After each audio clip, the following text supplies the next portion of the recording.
All right, it is 6 o'clock, so we will go ahead and get started. My name is Linda Lappy. I'm the Senior VP of Competition and Regional Services, and we are excited you guys are on the call. We think you'll find this a really beneficial call. We have a lot of information to cover. We'll be as efficient as we possibly can. The purpose of these statewide calls is to make sure that we have all the same information as we head into our regional events and then on to our state events. We want to try to make sure that we are as consistent as we possibly can, and get you all the information that you need to get so we can make it a great season for you and for your athletes. And we know consistency is a big deal in making sure that happens. So that is really the purpose. This is a statewide call, so any regional specific questions that you may have about Eldora or the Southeast and West competition or anything else that you may have regionally, we will be happy to answer at the end of the call. So just hold those questions and we'll make sure we answer them at the end of the call. Might be enough to fill the one I have. Okay. Thank you for stopping by. I appreciate it. Quick reminder for everybody, we have probably about 25 to 30 people on this call, so if everybody can make sure that their computers and their phones are on mute, it's going to really make it a successful call for all of us. We've all been on these calls before where we have a lot of background noise and they're never fun, so please take a second and make sure that you are on mute. To introduce everybody that's on the call from SoCo staff, we have Susan on the call, who's our Director of Competitions. She runs our state winter games. We have our 4 regional managers, Michelle, Adrian, Chop, and Julie Fight. We have our Coach Development Manager, Jordan Fickey, and then we have Maddie, a Denver intern, as well as Cal Kemper, our Southeast coordinator. So I think I also saw Shaka is on the call as well. So we have a lot of our staff on the call, and so if you have specific questions, please feel free to ask. This is the place to do it. As you know, hopefully a lot of you are on the computer. I think a lot of you are. You're going to get a lot more out of the call. We'll try to talk you through everything for those of you that are only on the phone. I know that not everybody can be at their computer at 6 o'clock, so not a big deal with that. So we'll go ahead and get started. We'll have Jordan, our Coach Development Manager, take you guys through dates. Hi guys, just to go over a few quick dates here, both the Southeast and the West regionals are going to be held on February 8th and 9th. That's at Sunlight Mountain Resort up in Glenwood Springs. Entries are due to your specific regional manager by Wednesday, January 30th. So make sure that you guys are blocking out those dates and also communicating that with your coaches and letting them know to get those dates out as soon as possible so that families can make travel arrangements. For the Front Range, the Winter Games regionals are going to be February 11th at Eldora Mountain. Entries are due to your regional manager by February 1st. So again, make sure that you're sharing that February 11th date with your coaches and making sure that they disperse that to families for travel arrangements. Both the Super G and the Giant Slalom are going to be at regionals, and then all 3 events are actually going to be offered at state. Our Winter Games are going to be held March 2nd and 3rd up at Copper Mountain. If you guys have any lodging questions, feel free to reach out to us. Make sure that all teams are practicing for 8 weeks before that state event. So, really at the beginning of January here, we should get practices going. So any of this information that you guys need to distribute ahead of time, please do so to your coaches. And then as a reminder, they must attend the regionals to attend state. They do not, the athletes don't have to place at regionals, but they do have to attend regionals in order to attend state.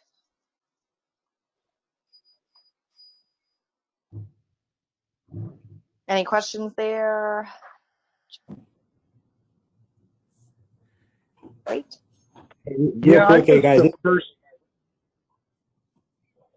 Go ahead, Coach. I missed the first date for not February 11th. What was the one that was going to be at Sunlight? That's for our Southeast and Western regional. So that's on February 8th and 9th. Okay, thank you. Yeah, absolutely. And February 8th will be our Alpine event, so Yeah. Alpine skiing and snowboarding, and then February 9th will be our Nordic events, so snowshoe and cross-country ski. Yes, thank you, Linda. Sorry about that. And when are those due again in January, the entries? The 30th. Awesome, thank you. Yep. And then for the Front Range, entries are due February 1st. So basically January 30th for both of them.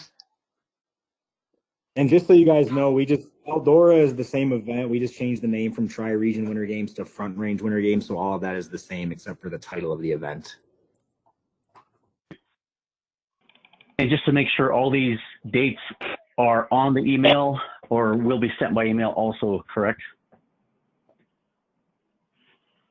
Yeah, we can absolutely send those out. They'll be on our website as well, on our calendar, but you know, you guys want reminders, I'm sure the regional managers will include those on monthly newsletters or on their regional page as well on the website.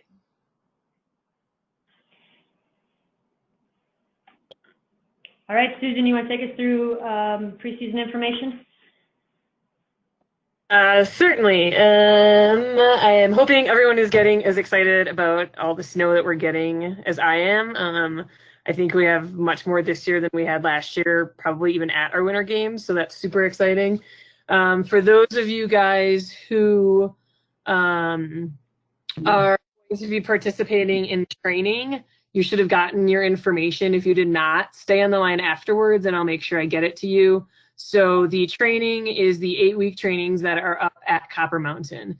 For those alpine skiers and snowboarders, that will be setting up the courses, working with the ski crew that's up there to talk about how to pick the best lines, how to get your athletes to the races on time, kind of all those kinds of things. And if you've not received that information, it is also found on our website on the competitions page under Winter Games. As far as bus information goes, I know a bunch of you are asking questions about that. I'm still waiting to hear back from everyone on that before I arrange the buses to see if we need 1 or 2 buses, and that will depend on where the stops will take place. If I can get that information back from in my hands by December 10th, that would be fantastic. If I get it sooner, I'm planning on picking up tickets this week from them. I know a lot of you guys are getting anxious and have a lot of calls from everyone about when you're going to get tickets, so I'll have those to you also by the end of next week for sure. Just a little brief overview of the training. As I mentioned, the alpine and snowboard training will be on the mountain. As you can see, actually, Linda, can you go back down to that sheet where you, yep, right there. As you can see on this sheet, we've highlighted what race courses will be set up on what days. So for those of you guys, I would highly recommend any of you guys that are training that are not going to go every week to Copper to make sure that you are taking part in the day where the slalom takes place. That is the one we will not be offering a regional. As Jordan mentioned, we will be having the giant slalom and the slalom and the Super G all at state, but regionals will be the Super G and the giant slalom. So I would definitely recommend taking place the slalom. Again, last year we had a lot of DQs in it because it is just that one pole. So I want to make sure that we are getting your athletes practice and set up for success in that event. The mid-season race will be Saturday, January 26th as well for the snowboard and the alpine skiers. As far as the folks for Nordic, for snowshoe cross country, we do not have any formal training programs set up there. I did include kind of some ideas of how you can set your practice up, what you can have if you'd like. And if you need more suggestions on some of those items, please reach out to us. We can help you with those kinds of, with some drills, with running courses and things like that as well. But you guys will be running your own practices at that point. Like I said, here's just a few options of what you could do at practice if you'd like to. It's entirely up to you guys. I know in the past, a lot of the snowshoers and cross country work together a little bit out there to make sure you guys are having a successful and meaningful experience, which I think has been really awesome for a lot of the training that takes place up there.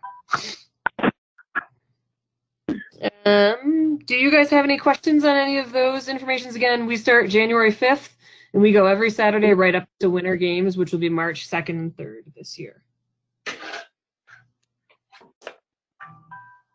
You guys have any questions on any of the training and anything like that? No. Fantastic. I look forward to seeing all of you on January 5th up there. I know it'll be a great time. So.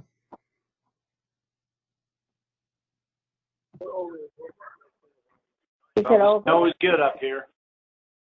I'm right now. The snow's awesome. Fantastic to hear. Good to hear. All right, just also a reminder that if you guys have hear of any new skiers that you can't necessarily take on your team, they're beginning learn to ski folks that don't have really any experience, NSCD has a great program, and we'll try to funnel them through NSCD as much as possible. So we can just reach out to your regional manager and they can get you that information for families that you may hear about. Then hopefully once they learn how to ski, then if you can take them on your team, I think that would be fantastic.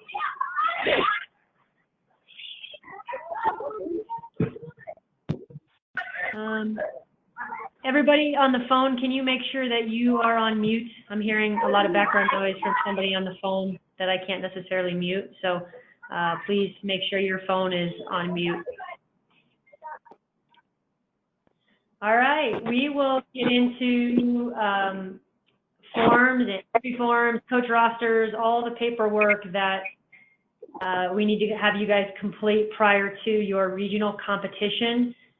And then just as a reminder, you won't have to complete anything at state. We will forward all of your regional times and everything, all of your coach rosters. All you have to do is let us know if you're going to state, but you don't have to fill out any additional forms to attend. So that should be a huge help for all of you. I'm on the website and I'm going to go to Get Involved and then Coach. For those of you that coach multiple sports, you've seen this a few times, but I know some of you maybe haven't. If you go to Get Involved and you'll see coaching resources there, this is going to be your main page for anything that you may need. There's a coach education section with some of our upcoming training sessions. There's some online options. Some of those have a fee, some of them are free. You can see there's a sports nutrition class mini class that you can take for free if you click on that link. So a lot of good things, and hopefully this will continue to evolve and really get you information that you may need to be the coach that you want to be. Coach handbook is below, so you'll see a general, coach handbook general, and then your coach handbook by sport. If you click by sport, you're going to see basically every sport that we offer, anything that you may need through there. So if we just go to alpine skiing and you can see your Winter Games fact sheet, that is what anything that you would need to know for your state games. And then moving down, you can see your 2019 coach roster. Please use these 2019 coach rosters because we have added, they look very similar to the 2018, but we have added the date of birth. And really that is because we are getting a lot of names in our database that we either have very similar name or we have a name that's maybe misspelled slightly. Maybe they go by, you call them Matt and they go by Matthew. And when we pull up Matt, we see that Matt is in there and Matthew is in there, and they're not necessarily jiving unless we have the same date of birth. And so you may be getting emails from your regional manager saying, hey, we don't have Class A's for a couple of your coaches. And a lot of times it's because we have a lot of duplicates in our system. And so we're in the process, we'll work really hard in December here to get rid of some of those duplicates. But even if the name is misspelled slightly, if we have a date of birth, we can start to put those things together. So please, please, please do include that date of birth on your coach roster. That would be a huge help. Additionally, anybody that you want, up above it says additional email, head coach email. Anybody that you want, they don't have to necessarily be a coach. Anybody you want to receive the emails from regional managers and from Susan, please put that email in there and they will be a part of our database so they can get the same information that you all are getting. I know that's always helpful sometimes. So that's your coach roster. Any questions about the coach roster? A reminder, coach, your partners will not go on this. So any unified partners, they will not go on this coach roster, only your coaches that need the Class A. And just a reminder, they must be 14 years of age or older to be a coach.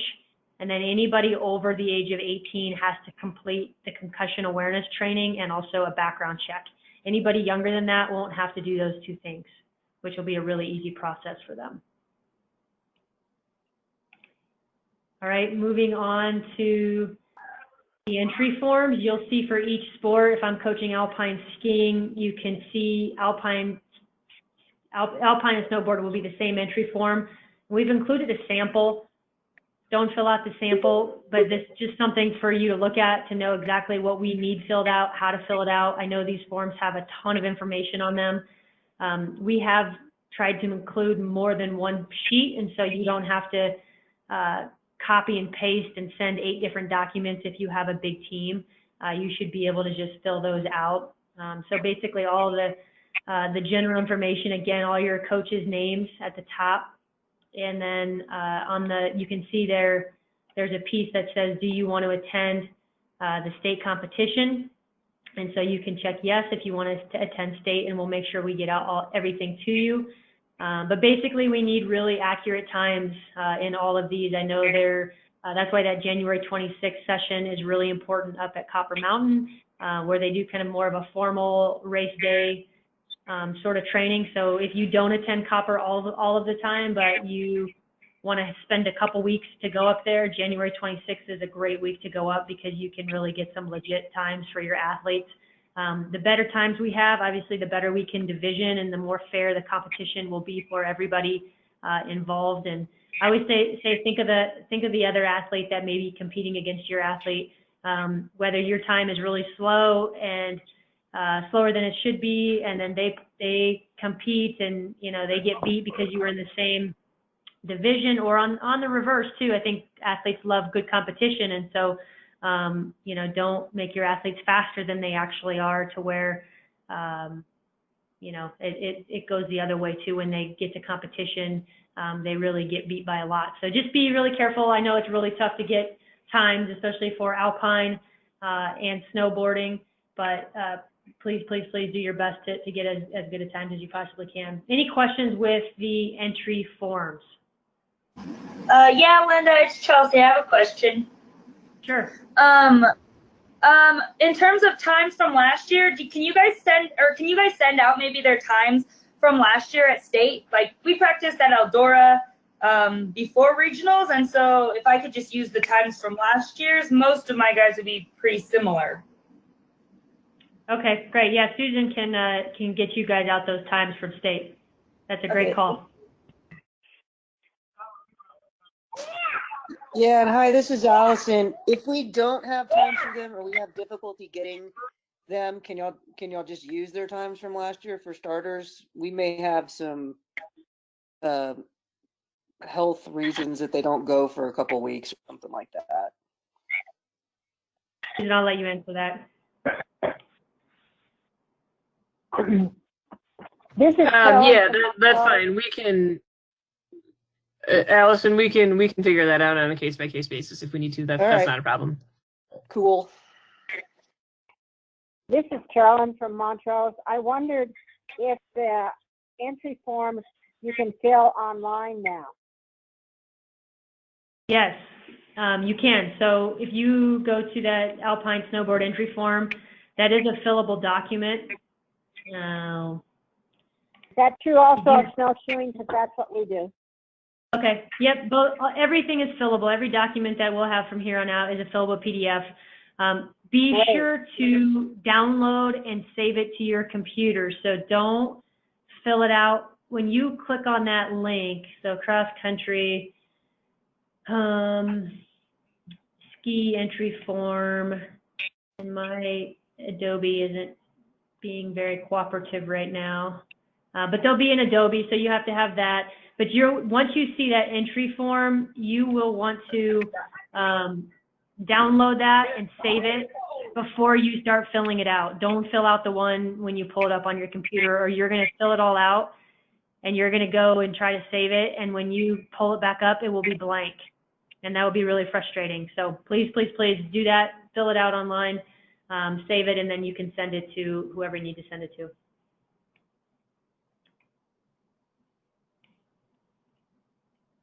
All right.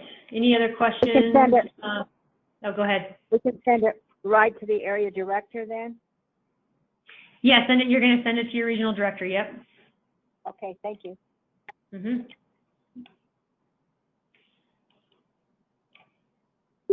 All right. Also, you're going to see on the website, you'll see our relays. Make sure if you want to be a part of a relay, if you're filling out those forms, so you should see every form that you need in order to compete.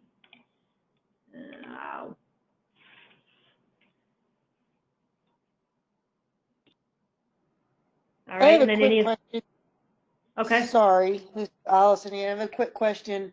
If when we're doing entries for regionals, is that when we need to decide if they're going to ski with a unified partner or not? We're looking at whether or not we've got unified partners and how that's going to work. So is that when we would, if they weren't unified in the past, then do we need times for unified partners, or how does that all work?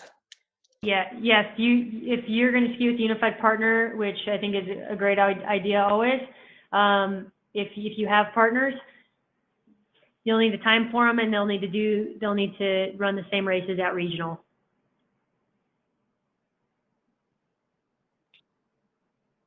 Thanks. Great questions. Any other questions we have? Yeah, so I heard that so whatever regionals they're doing, they need to have their unified partner at that one, right? Okay, and go as a group. Yep.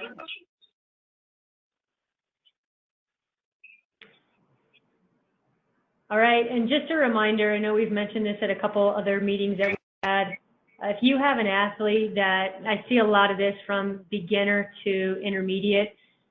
If you have athletes that are beginner at regional, and you think that by state, I mean, there's what, 2 or 3 weeks in between there, not as much as last year with our earlier regionals, but if you have an athlete that you think can move up into intermediate by state, just let Susan know, and we can move them up into that intermediate section.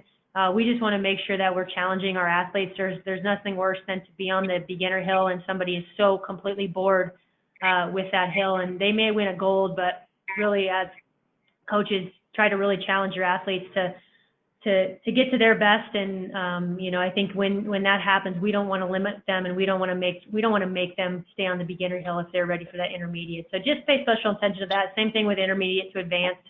If you have somebody that is ready to move up into that advanced, I think that we think that is awesome. And so just understand that and just reach out and communicate that if that comes up. All right, we'll move on to some important rules.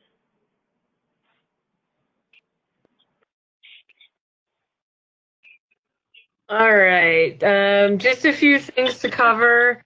A couple of very important things that we're going to be enforcing this year is if you are not there for your start time and there is not some sort of extenuating circumstance, we understand emergencies in those cases, which happens, but if there is not that, we will be disqualifying you. So we are going to do that at regionals, and we're going to be doing that at state.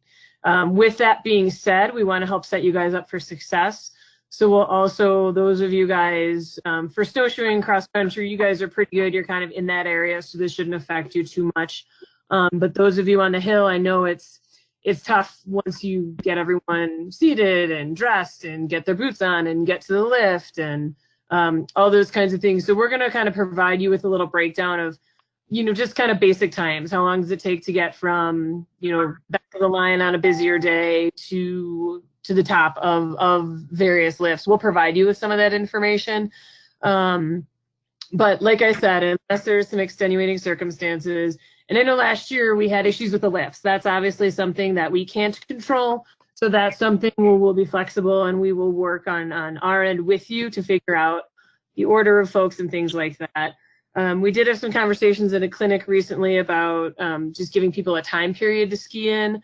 And I appreciate those suggestions. They were great. I did go back and talk to some other folks in regards to that, and they said it was a similar situation where then everyone waited till the very last minute, and then there was still a really long line of everyone waiting. So I think if we can do our best to stick to those times that I send you guys ahead of time, I think that'll be really helpful for the races and for things like that.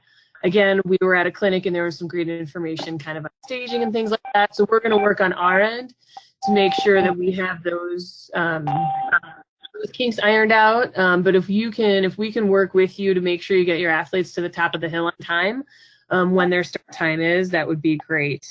In addition to that, after regional games, I will send out a list to you guys of what events all your athletes are going to be in. At that point, it's really important for you to check and double check that level to make sure we're not moving them up or down, or to make sure that that's the correct level. It's really challenging for us the day of a competition when I have someone come up to me and say, oh, this person's listed in advanced and they can't do advanced. We have to move them to intermediate. It's really challenging when one or two of those, it's fine. But if we're getting a handful of those, it becomes a challenge for the schedule for our folks on the hill and things like that. So if we can just try to be mindful of all those things, that would be really helpful overall. Does that make sense to you guys? Yep. Great. For the Super G, it is required that you do a training run. So the Super G will be the required training run as well as the one-timed run. So again, we really want to make sure that our athletes are there during that required training run. You're allowed to be on the course with them during that time. Make sure you're taking the time to be on the course with those athletes. Maybe one coach is taking a group of 4 or 5 down to find the best lines and to do things like that. That's what's going to be most helpful. And I'm probably going to talk to Steve and Randy and the crew that's up on the hill to touch a little more on that during some of the trainings when you guys are up there learning for the Learn to Compete program as well. For the giant slalom and slalom, inspection runs are recommended. Again, you guys can be on the course with your athletes at that point. That's the only time you can be on the course and moving with your athletes during that time period. Please remember during competition to share with family and friends. You can't ski down next to them and yell. It will get the athlete disqualified. So we want to make sure that's not happening.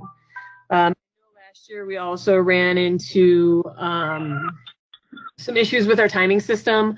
And again, sometimes there's things that are out of our control. I've already talked to the crew. If we have that issue and our timing systems are not working, we'll move forward with stopwatch timings to make sure we keep ourselves on track and on pace. I really like keeping, especially for our alpine and snowboard, I really like keeping the awards in the ballroom so everyone can be a part of that. And in order to do that more efficiently than we've done it in the past, I think it's kind of been a work in progress the last few years. But in order for us to do that, we really need athletes showing up at that correct time, and we need to move them through, obviously not rushing them through, but move them through in a manner where we can make sure we know who's disqualified, who's not there, and all those kinds of things. Any questions on those items? Yeah, this is Allison again. So there's been confusion in the past. I know the coaches can't be on the course when they're racing, and you can't yell at them anything when you're moving. But if you are stopped and they are racing past you, can you yell anything other than go insert athlete name here? I mean, can you coach them while they're going? If you are stopped, can you be like, get down? Yeah, Allison, if you're in a fixed position, you can yell whatever you'd like to. Okay, we'd like to clean, obviously. But no, as long as you are, we talked about this in the recent clinic we had, if you're in a fixed position, you can say what you would like to say. You can coach from a fixed position, in other words. Yes, yeah. Okay. Those of you guys on the intermediate hill, I would just really kind of like your cooperation on this. So as far as the advanced and the intermediate hill, that's blocked off so we know who coaches are. We're able to spot it easily if this is happening. Whereas those of you on the beginner hill, you know that the public is skiing basically right next to us. The course isn't nearly as closed. So we'd really like your help and cooperation, kind of spreading the word to other coaches, to family members, to be in that fixed position. If they're on the public course, there's not a ton we can do. If they're on the public side of it, there's not a ton we can do about it. But we'd really like to try to make sure that all of our athletes have are abiding, and coaches are abiding by those same rules on that in that situation. This is Dan Pfeiffer. I got a question for you on this. If you're going to film an athlete's run, is it okay to film them if you're behind them and you're not saying anything? Yes. As long as you're not pasting them? Yep, that's fine, Dan. Mm-hmm. Okay, just as long as you're not interfering in any way. Correct, and making sure you're behind them, and yeah, obviously not having any sort of code with them that you're behind them and telling them to go faster, any of those kinds of pacing things. That's not a problem, Dan. Okay, cool. Just making sure. Yep. Any other questions on those items? Great. One more thing I want to touch on a little bit is divisioning. So as some of you guys know or don't know, Special Olympics International is broken up into different age groups. They are 8 to 15, 16 to 21, and 22 and up. With some of our smaller events, such as some of our beginner level alpine, some of our smaller snowshoe events, we do look to combine some of those age groups. So there is a good chance at some point there might be an 18-year-old competing against a 32-year-old. There will never be an 8-year-old little kid competing against someone they will not be competing against someone outside of that 15 age group. There may be a 13-year-old that's going against a 15 or 16-year-old. As long as you guys are turning in accurate times in those situations, we shouldn't have a huge issue with that. But just for your information, there might be some times where we do combine that 16 to 21 group with that 21 and over group for our smaller events, just to ensure the best competition possible for our athletes. Do you guys have any questions on those items? Oh, go ahead. Yeah, this is Mike Butler. I just got in. When you were talking about the start gate and stuff, something we ran into last year a lot was athletes taking their skis off and going over in trees and just kind of goofing around, which is all fine and well. But once they got that timing up and running, it was one right after the other. So please, could you emphasize that the athletes, when they're up there and they're in line to go, that they keep their equipment on? Yep, definitely. I think that's a great point, Mike. And I think, like I said, we'll do a better job on our end communicating with you guys. So if we are getting close to getting it up and running at that point, we're telling you, get your athletes in their position and go from there. If we do run into issues like that, we'll work with you guys on that. We do want to make sure that we get athletes through on time in a timely manner. And we will do a better job at the top of the hill communicating with you guys on if there are delays, what those are, and kind of we'll do a little bit of a better job like we do at most of our other events with our staging. I know it's a little bit tougher on the hill. There's not a lot of room to do that, but we'll try to get people positioned 5 to 7 out to make sure that we're really ready to run as the times are listed. Great, good. Yeah, and on the equipment side, do they need to have those hard-sided race helmets again this year? Like, and if they do, are y'all helping with that still? I mean, I know everybody said they were supposed to have them, and then it didn't get really enforced that they have them. So before I have new athletes go buy them, we wanted to check on that. Yes, they will all be required to wear the FIS hard-sided. With the hard ears. Yeah. I'm sorry? This is Carolyn again. If you have a 15-year-old going with a 30-year-old, will there be divisioning? Will they be going against their own times, or will they be going against each other? Carolyn, if I were to put them in the same division, they would be going against each other, but in that situation, I probably would not do that. I kind of look more at the 18 and older group as opposed to the 16 and 15 and older group. Okay, thank you. Uh-huh. And Allison, on the helmets, I'm going to reach out to the group that we worked with last year to see if they're able, or the past couple of years, to see if they're able to still provide us some sort of deal on the helmets as well. And I can share that information out to you guys. So if you guys want to reach out and if you have any new athletes, let me know. And then we can make sure that we get them a helmet or at least get them hooked up through the same company that we've used in the past, if you'd like. Okay, that'd be great. And they need that when they're training too, right? Yes, correct.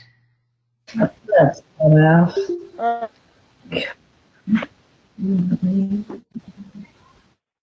Any other questions on rules? Those of you in snowshoeing and cross country, we don't have a ton of rule changes. Just so you guys know, I'm working with Jason and Valerie, the venue directors over there, to review the schedule and see how we want to do that and possibly review the courses as well. I may be reaching out to some of you for your input, as I know some of you had thoughts on it last year. So just be aware I may be in touch. Don't have anything finalized yet, but we're working on that as well. Any other questions on rules, competition, all that fun stuff? Nope. Great. All right. Thank you. Perfect. We'll move on to your medical application and your Class A's. I know we talked a little bit about Class A's for your coaches. You should have already received an email from your regional manager. If you have not seen that email, please reach out to your regional manager. You either missed it or they don't have you on their distribution list. So every region has sent out those lists.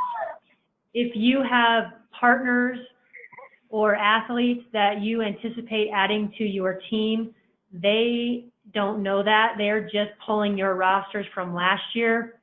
So if you can get them, if you don't know if you have an athlete that has a valid medical on file, then please reach out to them and they can pull that for you and let you know, and they can add them to their roster, and so you'll keep getting those. Again, please, please, please have your athletes fill out medical applications completely. The best way to say it is that they need a doctor's sports physical. We see all sorts of doctor's notes and doctor's visits that are for other things. The doctor has signed it, but they at no point said this athlete is cleared to participate in sports. And that is really what we need for them to have completed medicals. We have a ton of incomplete medicals, and a lot of those when you're getting emails from your regional manager and it says somebody hasn't had their medical, they may have turned it in and they may be missing either the sports physical, they may not have signed the waiver form, or they didn't fill out those first 2 pages of application. So we need 4 pages of that medical back. And again, if you need to find that, and you can, just so you kind of know what to look for and how to take your athletes through that, it's on our website under Get Involved and Become an Athlete. We do have a fillable PDF, again, just as the entry forms. When you pull that up, hopefully this will pull up on my computer here so you guys can see it. Was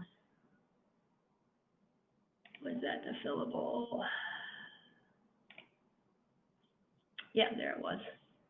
So it will be fillable. Please download it, save it to your computer before you start typing anything in if you're helping them fill it out.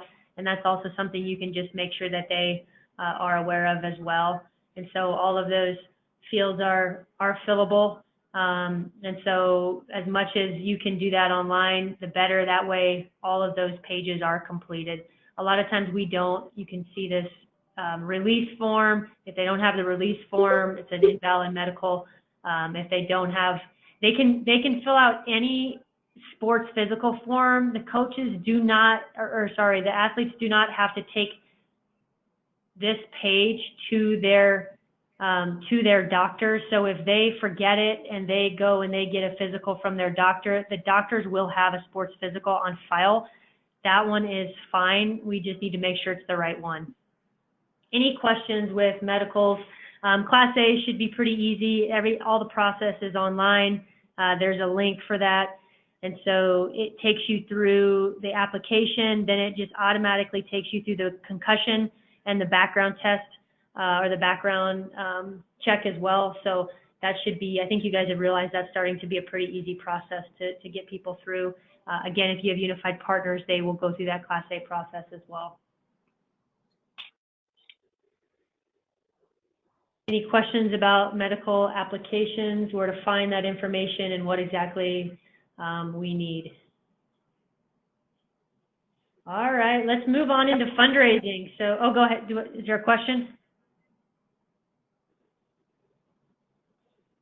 Okay, we'll move on into fundraising.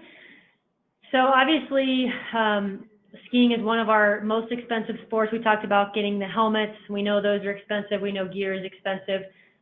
We wanted to make sure that you guys knew about our polar plunge that we have coming up in pretty much every region, and how you guys can create a team and what that means for you. So if you go to the website or you just search Special Olympics Colorado Polar Plunge in your web browser, it will pop up with basically our information. And this is all found on our website as well under Give, and then you can see Polar Plunge Colorado. So I'm going to take you through the process for those of you that haven't done this before. It's a pretty easy process.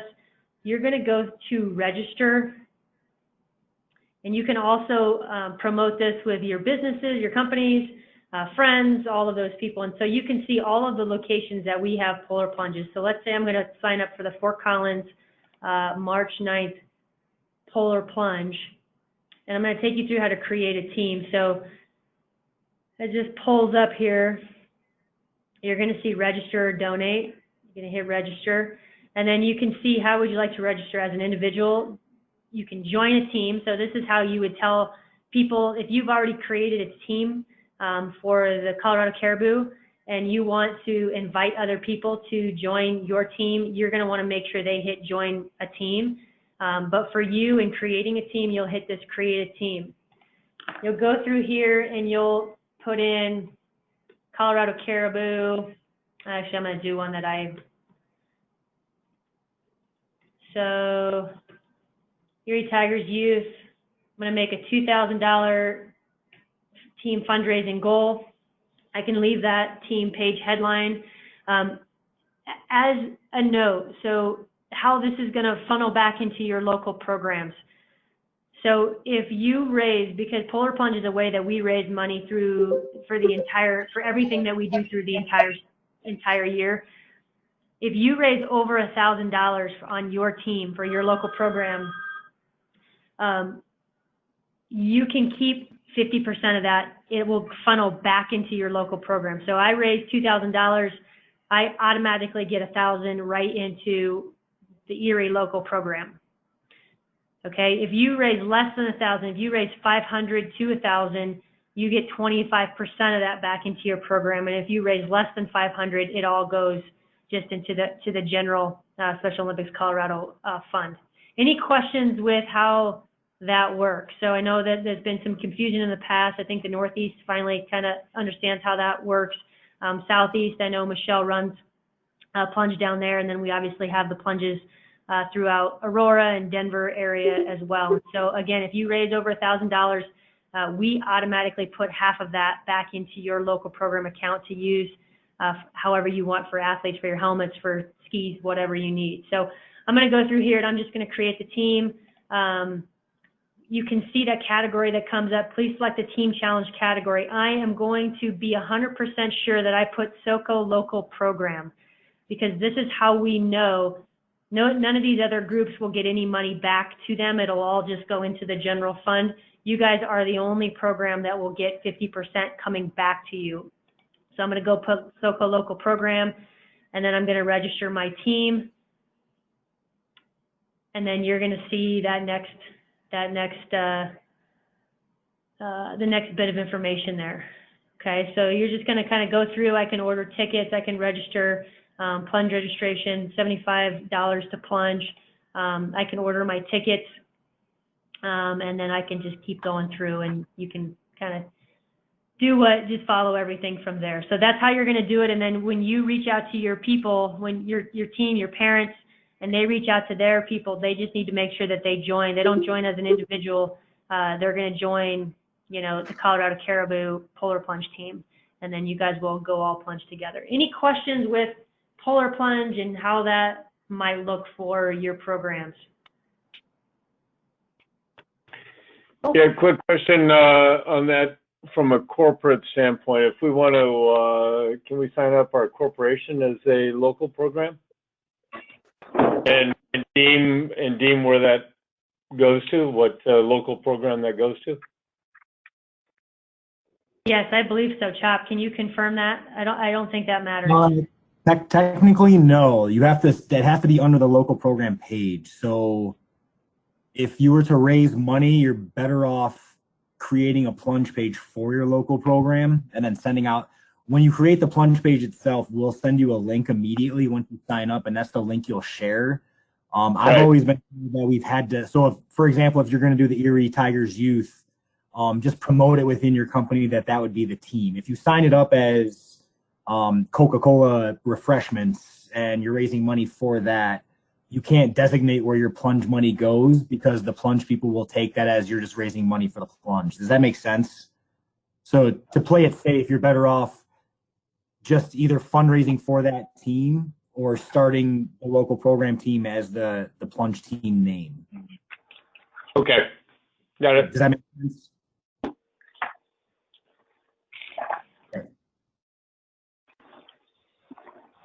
All right, any other questions with fundraising? If you need specific other fundraisers, if you say the plunge is not for me, reach out to your regional manager. I know they've started to put together some fundraisers and some different things, some different options that you can do. So we want to help however we can help.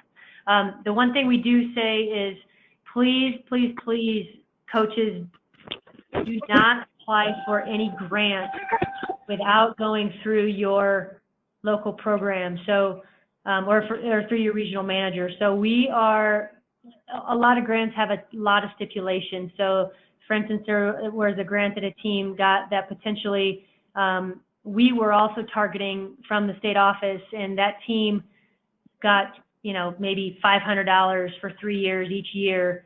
And we were working to get that at maybe $100,000 over 3 years. And so just be really cautious. We will check it out and make sure that they don't have any random stipulations. Obviously, we don't want to take away that grant opportunity, but it could be something we've already applied for. We have a grant manager that is constantly looking for different grants all of the time. So we want to make sure that we're kind of all on the same page. And so all you need to do is if you hear of a grant that you think you're interested in, we'll also help you write it. So, you can start the process, and then we can definitely look over it and make sure that it's one, that we think you should go forward with it, and two, that, that it's a well-written grant that would give you a great shot to get it. So we also want to provide that resource as well. But just as a reminder, I know we've had this come up a couple times here where we've tried to, our office has tried to get a grant for a much, much, much more than maybe what you could as a local program. And then we can also, if we work together, we can also filter part of that through your local program if needed to make sure that you get what you need. So just contact your regional manager before you apply for any grants that you may find. And then just a quick, we know we want you to be really fiscally responsible. We know you guys spend so much time on the mountain and leaving at 5 a.m. And I think our snow sports have, it's the most rigorous sport season that we have. And you guys spend a ton of time with athletes. It's hard. You have to manage how to get them to the mountain, how to get them up the lift, how to get them down. Just make sure you're not taking advantage of, the lift tickets. We want to provide lift tickets for any coach that you have that's coaching and any unified partner. And obviously any athlete, but if you have a parent that is wanting just to get a lift ticket, please have them sign up and have their Class A. And as a coach, you really can manage. Don't have them go with just their child, but maybe have them take 2 other athletes to the hill. And so just be cognizant of that and know you as a coach have the power to, delegate and make sure that they're doing the right things in there. It's just not a free day on the mountain for them. And same thing with a friend. If you have a friend that is wanting to ski, is wanting lift tickets all the time, get them to be a unified partner. Get them to fill out their Class A, pair them up with an athlete, have them compete together. We are all for those sorts of things. So any questions with any of that stuff? All right, and I'm just going to say thanks in advance for the season, because I know you guys do a tremendous amount of work to make sure that your athletes can compete and race well. And State Games was awesome to see all those athletes, standing in the ballroom and getting their medals. So thanks in advance. I know we'll say it many times throughout the season, but that was a good time to say it. With that, Susan, do you want to take us through all of the state information that you can give them? Yep. Would you be able to pull up the state fact sheet for me, just so they can see what that is? So all of the information moving forward will be on our competitions page. So you can, and that is under the About. If you saw, Linda went to the About section and then competitions. So the entire section will be here on the State Winter Games page. We've got the fact sheet up here that Linda's going to go ahead and open up. As I mentioned earlier, we'll continue the 2-day format. Competition will be on March 2nd and 3rd of 2019. It will be held at Copper Mountain again. Please note the entry deadlines. You guys don't need to resubmit your entry forms for state. What I'll do is I will take the entries that we have for regionals.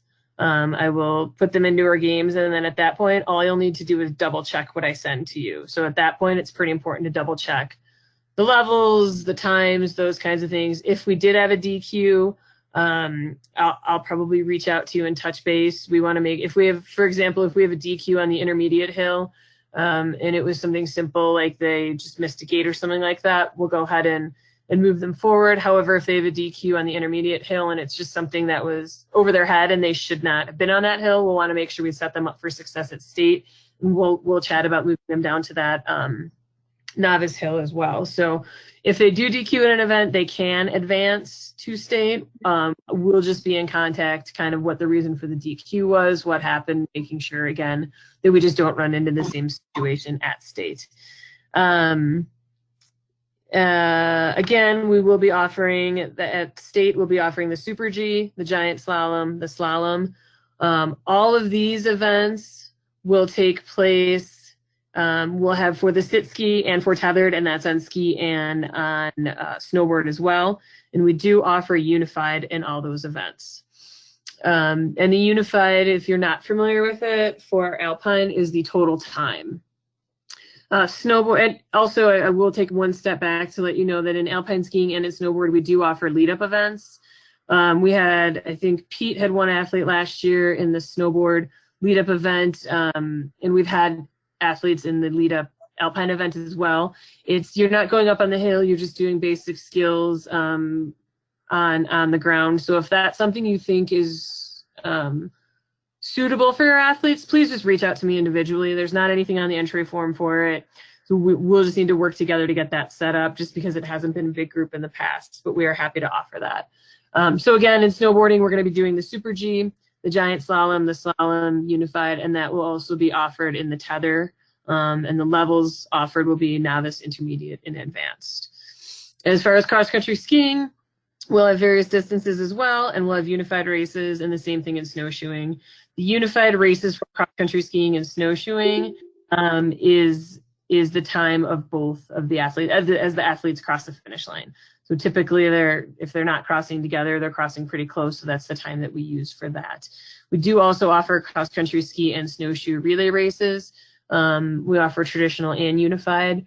The unified ideally consists of 2 athletes and 2 unified partners.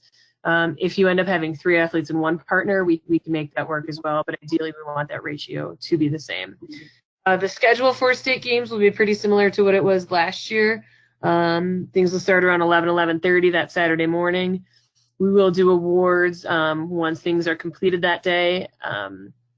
We will be also offering healthy athletes. We'll be doing the Fit Feet screenings again downstairs, and we will be having an Olympic town in the area as well. We'll be doing dinner that evening with opening ceremonies, the victory celebration, the dance. And hopefully this year won't be the coldest day ever, and we can have a parade through the town as well, which is something that Copper was really excited to have last year. So, Sunday, the giant slalom and slalom will be taking place for skiing. Snowshoeing and cross country will be happening again, and awards will be following competition. So Sunday, I know we'll try to get through things quick enough so you guys can hit the road before traffic hits. I've listed on here the meals that are provided, and then the question of the hour. I know everyone's been waiting for the lodging codes. We're still finalizing the contract, but I will be sending that out as soon as I get that to you guys. I know last year was a little bit of a challenge. This year I've blocked off more rooms for you guys specifically. So when you call Copper, and I'll send out a whole form about this, when you call Copper with a team and you use the team code, you look for a team name. Please make sure you turn in that team name. If you don't turn in that team name, we have a difficult time tracking down the billing for it.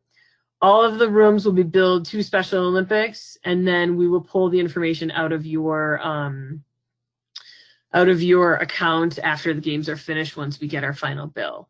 So again, as soon as I get the information on the lodging codes, I will share that with you guys. Any questions on those basic items? Okay, just a couple other things. As I said, we will be doing for snowboarding and alpine, we will be doing the awards inside. For snowshoeing cross country, we will be having, you guys will be in the tent as well again this year doing your awards inside.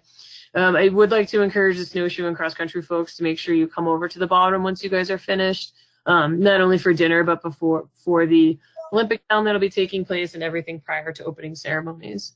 Opening ceremonies will look pretty similar to what it was last year. Well, it'll be later in the evening. And we'll have some fun things planned for that as well. But as I mentioned, we will try to do a parade outside as well. Any questions on those items? Susan, can we go back just a little bit? When you were talking about lift tickets, we have some volunteers that are not really coaches, but they do have their Class A and have done all the paperwork.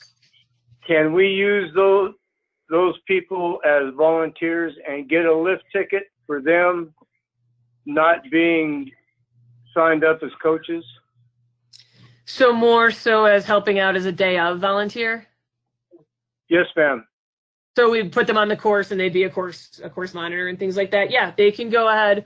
We'll have a link on the website. They can go ahead and just sign up through there. And then we provide all of our volunteers that are day of volunteers with lift tickets.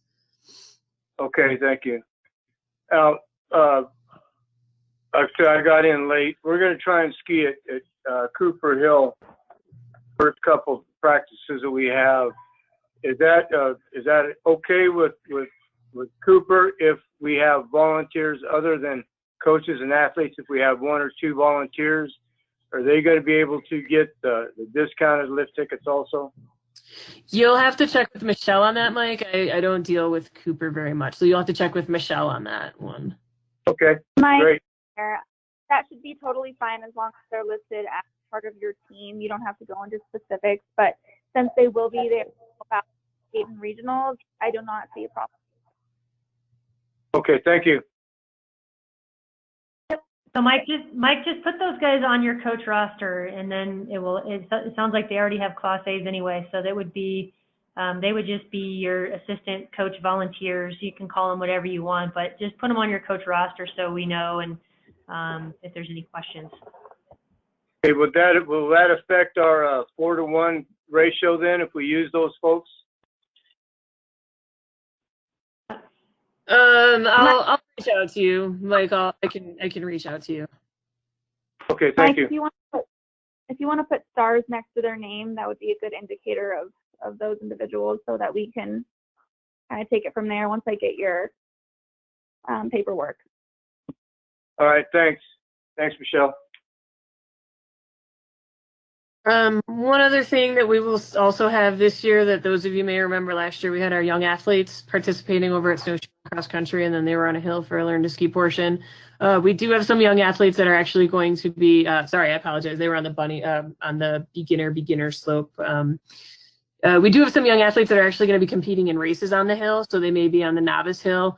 So just for your information, if you guys are aware of anyone in that younger age range, we can get you some information. Please reach out to us and we can get you information on a team to hook them up with and things like that. But we're excited that Learn to Ski program from those couple of days that the young athletes have some people really ready and interested in getting on the hill and competing just with the traditional athletes as well, which is a pretty awesome experience for those guys.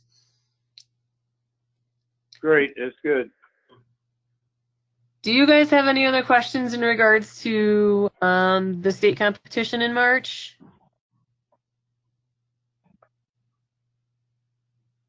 Great. Well, we are really looking forward to a great ski season. As I said, it sounds like the snow is cooperating this year, which is awesome. And as soon as I get lift tickets, I will get those out to you guys. Thanks to those of you who got me your information, and I'll keep looking for other information if I don't have it. Those of you that reached out with some specific questions on the training, I'll follow up with you guys. I'll follow up with you guys individually in those cases.